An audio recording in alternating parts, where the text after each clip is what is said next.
what's up everybody? It's Luke here from Lifehouse, and just want to give Lifehouse College another shout out. If you haven't registered yet, this month you can still register for college, so get on that. The link is below. Join us. We've got like 300 students in college now. Big community online, lots of people, lots of single people. So you jump on there, you could find the love of your life and also learn a whole bunch of amazing studies. So it's going to be incredible. Tonight we are going to look at a finance series. We're going to be talking about financial freedom, and this series is seriously one of the things that could really have a big impact on your life. We're going to learn about what God says about finance. So get ready to take some notes. Seriously, tune into this because it's going to be incredible, life-changing. So here we go right now. Let's talk about financial freedom.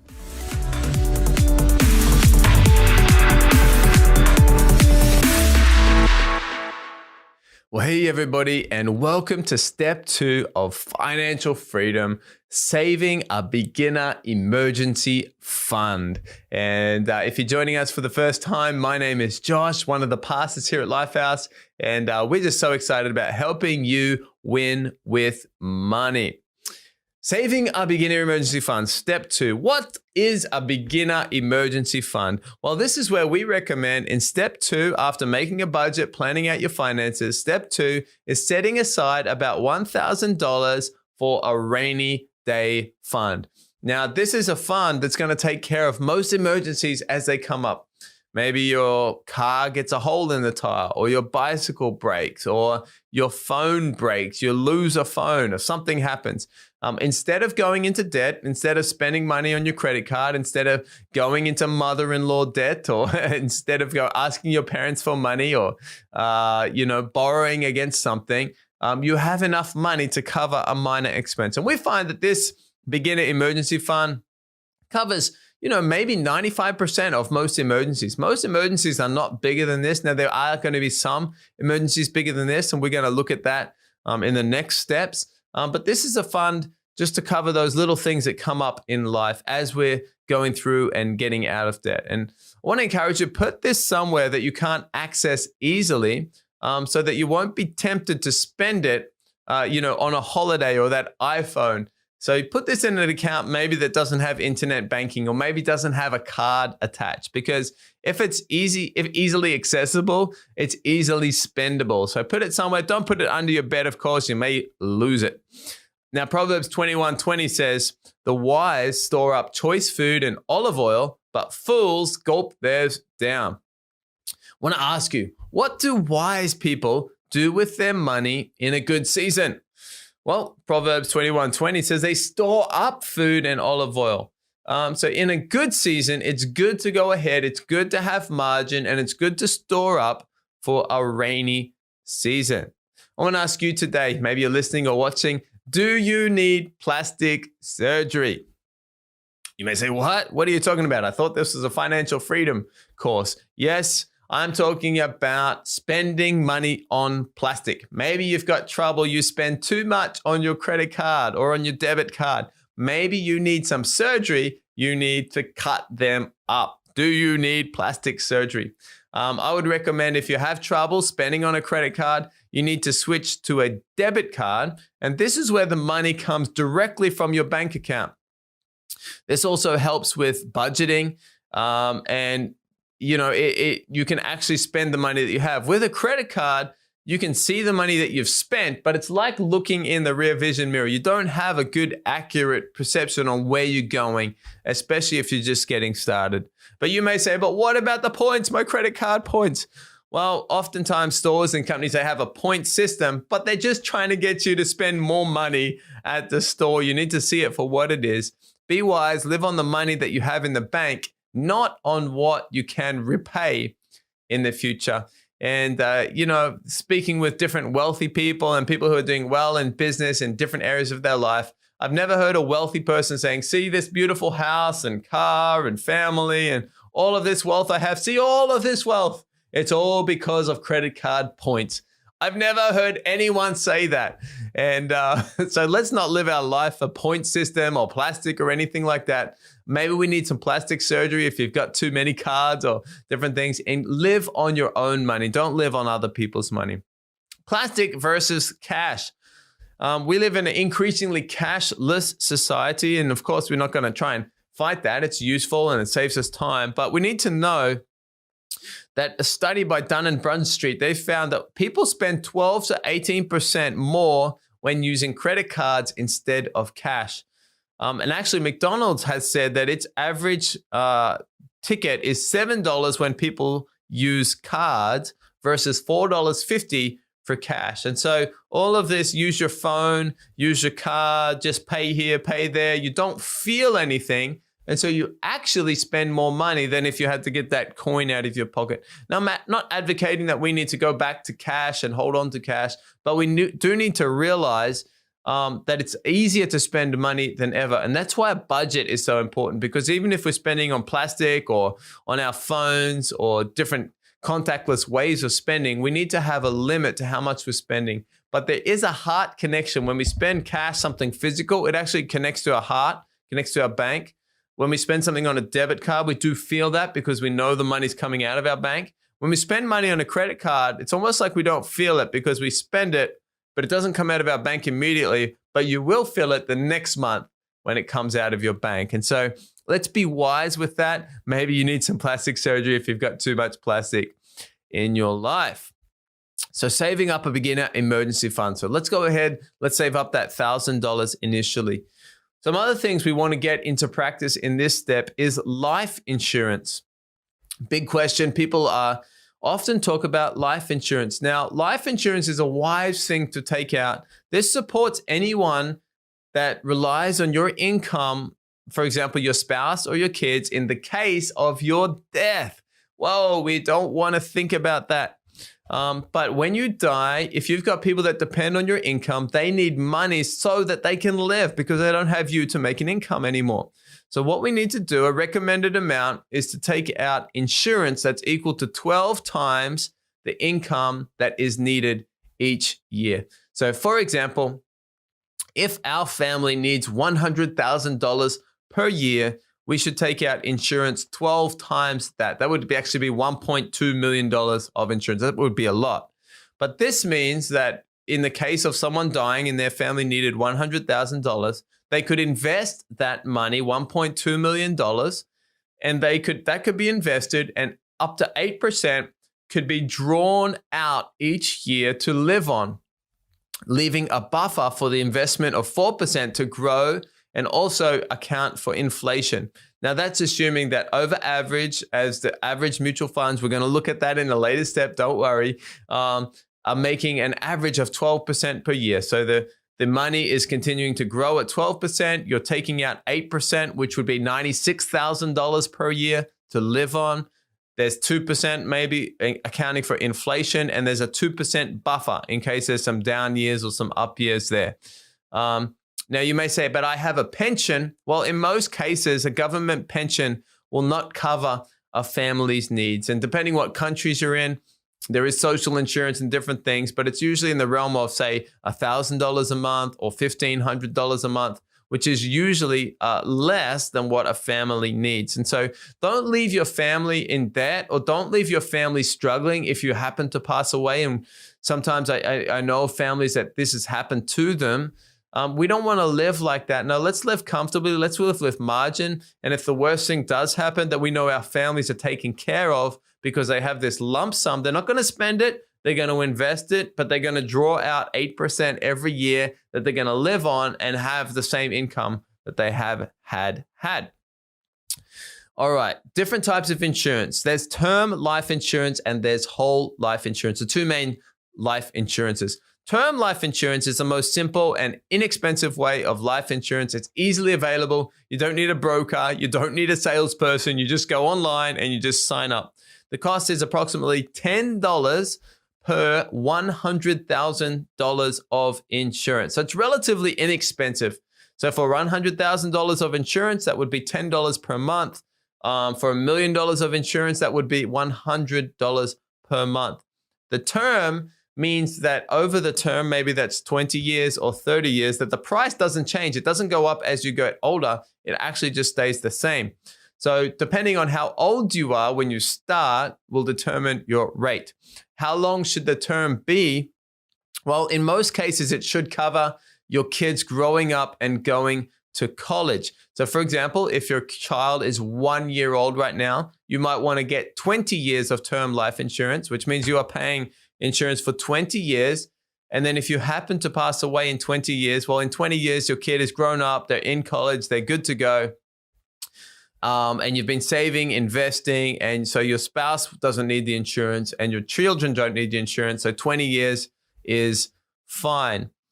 So that's the term of it. About 20 years is recommended, but you need to time that so when your children don't need it anymore. Whole life insurance, this is another type of insurance. This is a package of life insurance,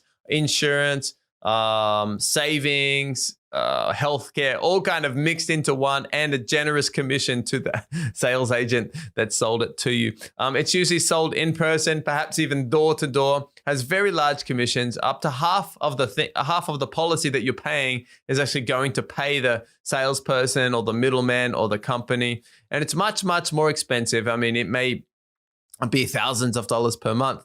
And so we would recommend get your insurance with an insurance company. Do your investing with an investing company, do your savings with a bank company. You don't need to combine them all together and pay a premium for that. No, get some term life insurance. It's very simple.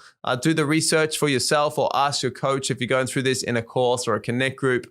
But don't, do your homework first. So have a look at that. So personally, we have term life insurance.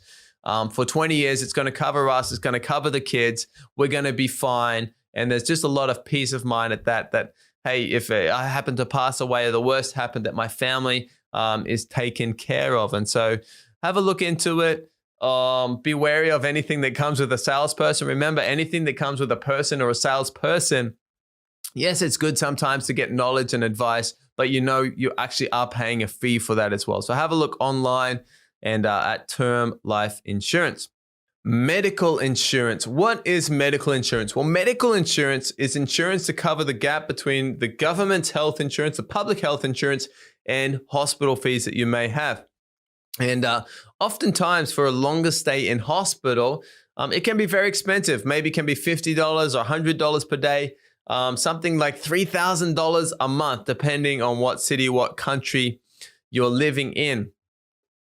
And so medical insurance is going to cover that gap because that gap is not covered by public health insurance in most cases. So the cost to medical insurance is approximately $20 per month for up to $100 of coverage per day if you happen to get sick. It might be more expensive depending on your age. And most plans also include extra bonus payments, or they're going to give you extra money if you need extra cancer treatment or something like that, new or advanced treatments. And so this is relatively inexpensive. Yes, you may not use it, but if you are in hospital for an extended period of time, you would have wished you had medical insurance. In fact, when our second child, Rayma, was born, when our daughter was born, Rayma was born in the car. That's a story in itself. And but we were fine because we had this emergency fund. We were ready for that. And in fact, it turned into a blessing. We didn't end up using it, and we were actually blessed through that situation. But also when our fourth child, Jaira, was born, the doctors told Yuki that she had to stay in hospital for a month before he was born. So Yuki was actually on bed rest in hospital for a month. And that was actually really expensive. It was about $100 a day or more that we were going to have to pay. But luckily, we had the medical insurance. And so rather than us paying that extra $3,000 bill for that time in hospital, the medical insurance covered all of that. And so there's peace of mind there. Would recommend medical insurance for sure. And the last insurance that we would recommend is long-term disability insurance. This is similar to loss of life insurance, but this is insurance to cover your loss of income in case you have an accident that prevents you from working. This is more expensive than the other insurances because it's actually a lot more common. It's more common these days that if you had a car accident or something happened to you, that you're still alive, but maybe you can't work the job that you are working in. Maybe you use your hands to do things. I don't know, you might chop your hand off or something. You can't work, or maybe you got brain damage or brain trauma and you can't think or act in a certain way. And so this is insurance to cover, to give you money to cover your salary in case you can't work. So the approximate cost for this is about $50 for $3,000 per month salary. So it's relatively more expensive. And it is more expensive depending on your age. But once again, it's a peace of mind insurance. Maybe you're not going to insure up to your whole salary. Maybe that's going to be expensive, but you do want to have something that, hey, if I get a disability, if I get in an accident, if something happens, well, there's going to be insurance that's going to pay me a monthly salary because I can't work if that happens. And so these are the three insurances: term life insurance, medical insurance, long-term disability insurance. Let's get those into action during this step. And let's also save up our beginner emergency fund of $1,000. And let's get ready for anything. And when you get these three in place, you've got a budget, and you've got your emergency fund, you've got your insurances in place, you are doing better than 90% of people in the world. Now, you're going to have to do some research. You're going to have to fill out some forms. You're going to have to look at some stuff online. You're going to have to ask some questions. There's a bit of homework to these steps, but it's going to be worth it. And the peace of mind and the sleep easy, your husband or wife is going to thank you. And if something did happen, your family and your children, of course, would also thank you. So hope this step has been helpful to you. Can't wait for our next step, session 3 next time. But I'll tell you what, have a great week. If you have any questions, remember, ask your coach or ask your Connect group leader if you've got any questions about this step. But hey, have a great week. Looking forward to hearing from you, working all of this stuff out for this step. And we'll see you next time for session 3. Well, hey, everybody, and welcome to step 3 of financial freedom. My name's Josh. I'm one of the pastors here at Lifehouse. And we're just so excited about helping you win with money and get to a place of financial freedom, doing life, doing finances with God's wisdom. And today, step 3, we're going to look at get out of debt. And we know that debt means the borrower is slave to the lender. And debt is a weight around our neck that holds us back from everything that God has for us in life. And we won't be able to move into financial freedom as long as we have that weight of debt that's holding us back. And, you know, whatever we save or invest, if we still got debt at the same time, it's kind of like it's reversing. So every inch we gain by saving, if we've still got debt, there's a net zero. If we invest, but we've still got debt and there's an interest rate on that, it's kind of canceling each other out. It's much better to remove the debt first, and then let's move on to building wealth in later steps. Now, step 3, this is the biggest step of 7 steps to financial freedom. It's maybe the one step that people really don't want to do. They want to jump ahead, but I really want to encourage you. This is going to be part of your life story, but let's do this step well. Let's get out of debt, and then let's move on to building wealth, investing, and living the life, the freedom life that God has for us. Right from the start, there might be a question, is debt a sin? And right from the start, I want to say the debt is not a sin. It doesn't say in the Bible that debt is a sin. However, in the Bible, nothing positive is written about debt. You cannot find a positive scripture written about debt. It's not mentioned as sins, but there are many cases where it says that debt is not wise. In fact, God sent Jesus to pay our debt of sin. He didn't send Jesus to give us a loan on our sin or to give us a debt. He sent Jesus to pay out our debt. And I think that's a sign enough that God wants us to live a free life, freedom from debt. Proverbs 22:7 says, the rich rule over the poor and the borrower is slave to the lender. So there's a question there about what power does the lender have over the borrower? And you may not have thought of it like this, but the Bible is actually saying this is actually a spiritual concept. When you borrow money from someone or from an organization, when you owe money to something or someone, you are actually a slave until you pay back that amount of money. And so what we need to do with debt is we need to get out of debt. We need to get mad at it. We need to attack it. And you don't need to save and eat out or go on holidays or instead, let's have any extra money that we have and let's put it on our debt. And now, to be clear, step 3, what we're talking about is consumer debt. So we're talking about all debt except our house debt now, or our mortgage debt. Now, that's still a debt. That's still a loan, but it's a very big loan. It's a very large loan. And so we're going to put that in step 6. So you may say, but what is debt? What actually is the debt? Well, debt is anything that we didn't pay for in full. That means it's a form of debt. And so when we buy something, we shouldn't think about, can I afford the repayments? We should think about, can I afford to buy this in full? So forms of debt may include credit cards. That's money you've borrowed from the bank. Now you might pay it off every month, or you may get behind and that becomes something you divided up into 12 payments or something like that, and there's an interest rates, but that is a form of debt. Student loans. Here in Japan, 40% of graduates have $30,000 or more in student loans. Now, they may call them a scholarship, but a scholarship is still a loan if you have to pay it back. In America, in the USA, 70% of graduates have a student loan of $30,000 or more. And actually, that's growing year by year. It's actually becoming a little bit of a crisis there. Family loans, mother-in-law loan, father-in-law loan, brother-in-law loan. What do I say? In-laws. I mean, just brother loan or family loan or mother loan. This is a form of loan. This is a form of debt. Personal loans, car loans. This is a big one. This is maybe the least recommended form of debt if there are any, because as soon as you drive that new car off the lot, as soon as you get that loan and you sign the paperwork and you drive away, that car is actually going down a lot in value, but your loan is not going down a lot. You've still got to pay that off. And housing loans. So obviously housing is also a mortgage and a loan in most cases, but we're going to put that aside until step 6. Proverbs chapter 6, 1-5 talks very clearly about that. It says, "My son, if you've put up security for your neighbor, if you have shaken hands in pledge for a stranger, you've been trapped by what you said, ensnared by the very words of your mouth." And I think there's many people, and maybe this is you today listening to this, and you've signed something. Maybe it's a phone contract, maybe it's a credit card, maybe it's a car, and you've signed it, and then you've realized, oh, hang on, I'm actually trapped. I'm actually stuck. I'm stuck in debt. This is the case for many people.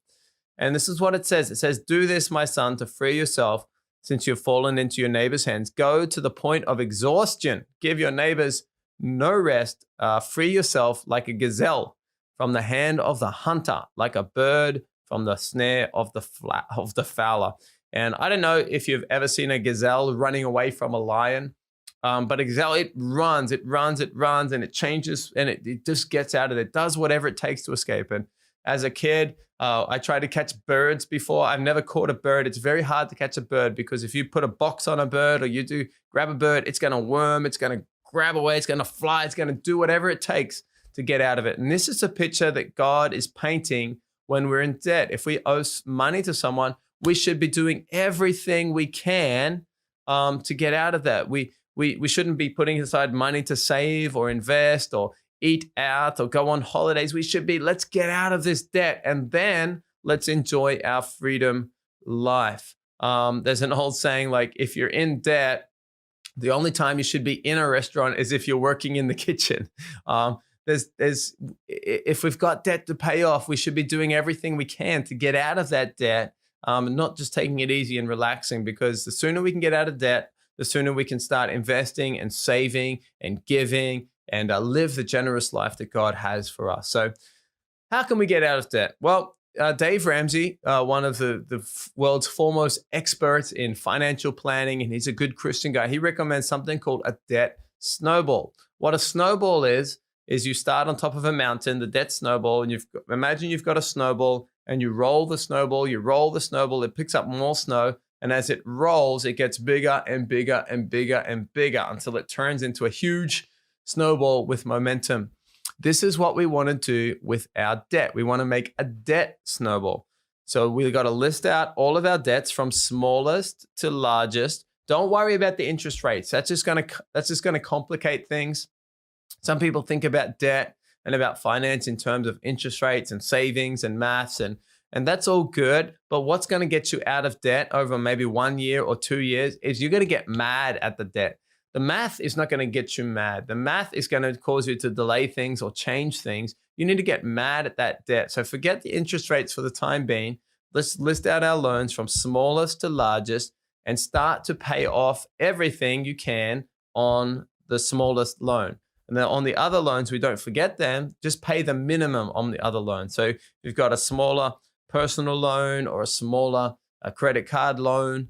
Let's start paying everything off that, and then let's clear out that first debt. Everything left over from our budget, let's put on that first debt and let's get rid of that. Once that's done, you transfer that amount that you were paying onto that onto the next one, and you focus on the next one and you get rid of it. And then the third one, and you get rid of it. And maybe something like university loans or something like that is going to be last on the list. But as you get rid of debts, you're going to feel good. I believe you're going to step into more of God's blessing, and you've got this momentum going where, hang on, I can do this. And maybe what seemed like it was going to take 1 or 2 years, suddenly you start to get momentum going and you're feeling good and you're hitting that debt and you're finding extra money or working another job or a side hustle, and you're knocking out all this debt that could be holding you back. Debt snowball is about momentum. So it's less about math, more about getting mad at your debt and starting with the small victories that are going to lead to a great momentum. So you might say, well, when can I be debt free? Well, to calculate how long until you can be debt free, just get your total debt and divide it by your monthly savings. So if you have $10,000 in debt and you're able to save $100 a month, that's going to take you 100 months to get out of debt, which is going to be about about 8 years, I guess. Now you need to be saving more. If you've got $10,000 in debt and you can save $1,000 a month, get a second job, do something like that. That's just, you're going to be out of debt in 10 months. And now many people maybe have a debt of $20,000, $30,000, $40,000 student loan. You've got to say, how can I get that $1,000? How can I get that extra $2,000 a month to pay on my loan? And most people that we talk to, most people that we coach, most people that we help in a connect group can get out of debt in 1 to 2 years. And so if you feel like, well, this timeline is too long, or maybe I can't do it, you need to either adjust your budget, get a second job, or feel free to talk with someone, a pastor or your connect group leader, and say, could you give me some advice on this? I remember for Yuki and I, my wife Yuki and I, we were married. We just started to have children, and we were looking at buying an apartment. And we saved up money. God had been blessing us, and we'd saved up money to buy an apartment, to put a deposit down, and to get a mortgage on an apartment. And just when we were about to sign the paperwork, I felt God speak to me about looking at my old university loan, my student debt. And I hadn't thought about that in a long time, because I was from Australia, lived in Japan, and Australia had an agreement that if you lived overseas and you weren't earning money in Australia, then you didn't actually have to pay off your student loans. And it was a loophole many Australians were using.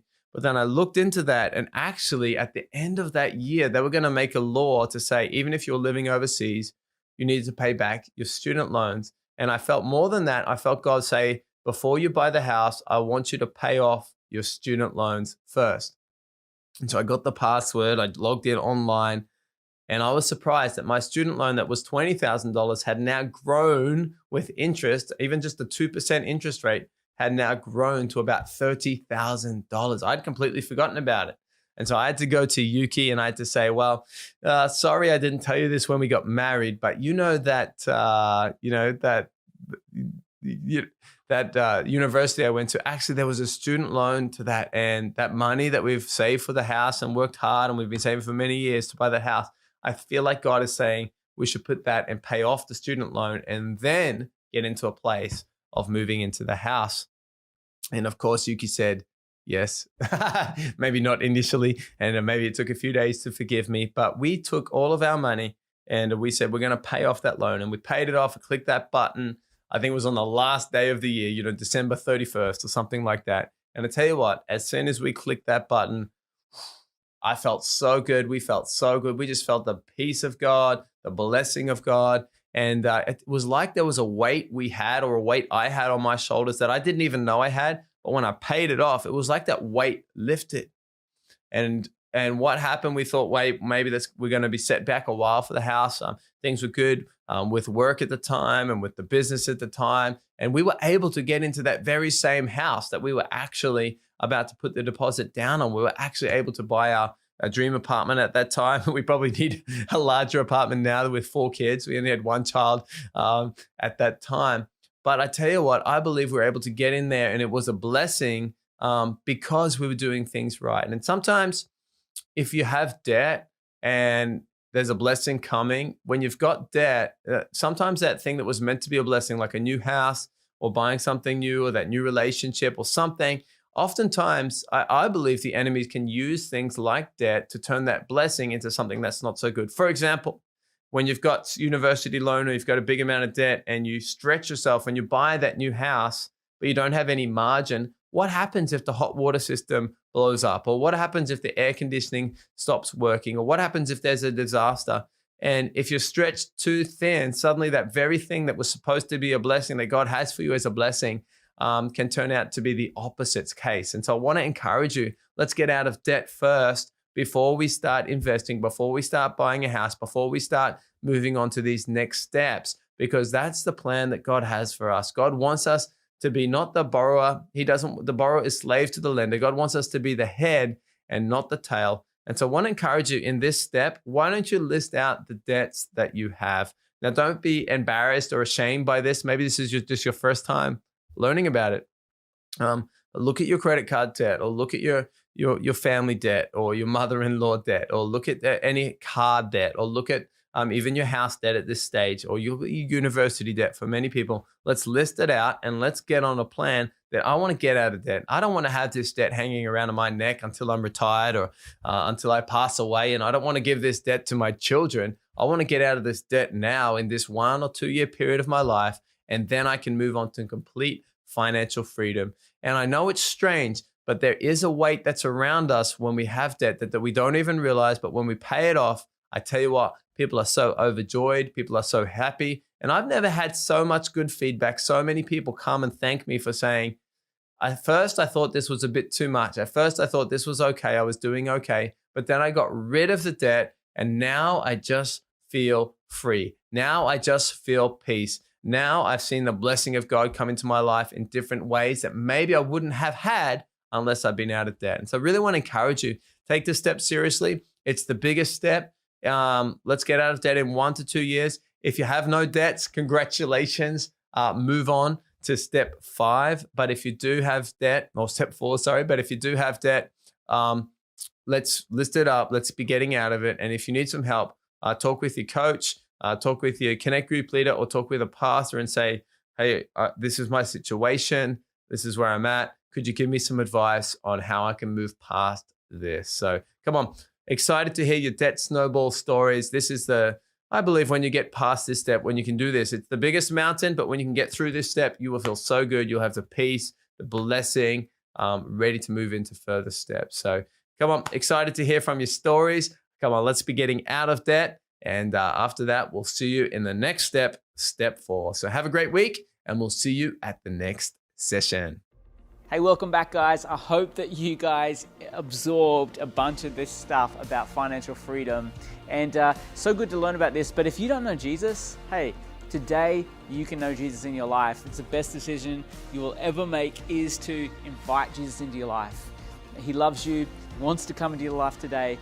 And I want to just pray for you right now if you want to receive Jesus. Okay, so let's pray together. Jesus, we thank you. We believe in you today. Come into our lives. We'll follow you. Amen. Amen. If you just prayed that prayer, just a simple prayer like that, I believe God will answer your prayer. We'd love to help you out. So definitely send us a message. I'm sure there's a local pastor where you are who would love to get in touch with you and just help you walk that journey with following Jesus. Now, we actually have a bunch of these studies, all of what we're talking about tonight. We actually have Blue Book studies, so you can jump onto the Lifehouse app, and in there is the Blue Book where we use in our small groups. There's studies in there on financial freedom. I think there's 6 or 7 studies. Jump on there, check it out. You can do that with your small group. And next week we're going to be back talking about the next subject. It's going to be powerful, so make sure you tune back in next week to be part of more financial freedom. Now, if you want to give, please jump onto mylifehouse.com/give. Links are below. Choose your campus. Be a part of supporting your local campus, your local church. It's a great thing to support your local church. And we're really praying God's blessing over your life as you do that. So links are below for that. Let's be faithful and give and build the house of God together. Have an amazing week, guys. We'll see you back here next week.